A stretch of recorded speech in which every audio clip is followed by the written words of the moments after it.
L'État a d'abord divisé avec la population. Une population qui a tenu à témoigner son attachement au président de la République, Ali Bongo Ondimba, pour tous les projets en cours de réalisation dans la province de Logoué-Maritime.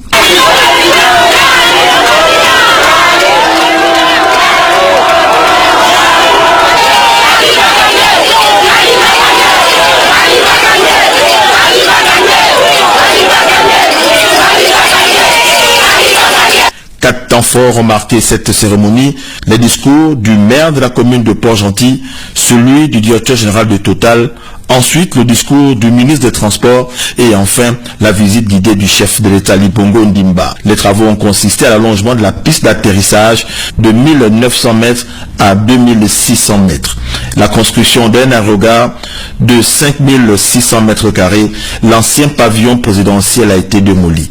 Ali Bongo Ondimba, président de la République, chef de l'État.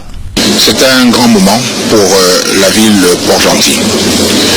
Aujourd'hui, avec cet aéroport et tout ce qui va suivre, nous pouvons réellement dire que Port-Gentil, notre capitale économique, va être ouverte sur le monde et connectée sur le monde entier.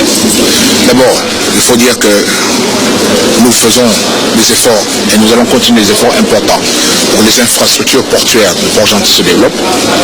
Port-Gentil a l'avantage d'être un site naturel, exceptionnel, pour un très grand port. Donc la connexion par la mer, mais vous savez vous-même qu'il y a la connexion par la terre, et aujourd'hui c'est la connexion par l'air. Autre projet réalisé, la construction de la clôture et d'un chemin de ronde autour de l'aéroport international de Port-Gentil, l'aménagement des voiries et des parkings. L'aéroport de Port-Gentil est un véritable bijou. Ali Bongo Ondimba, président de la République, chef de l'État. Les efforts de diversification vont se poursuivre et ce joyau que nous inaugurons aujourd'hui est un élément important de desserte pour la ville de Port-Gentil en matière commerciale, passagers et même fret aussi. Construit pour un double objectif, à la demande des dessertes des vols internationaux et le développement de l'activité régionale, l'aéroport international de Port-Gentil, qui vient de voir le jour, est l'aboutissement des conclusions du premier conseil des ministres délocalisés tenu en mars 2010 dans la localité.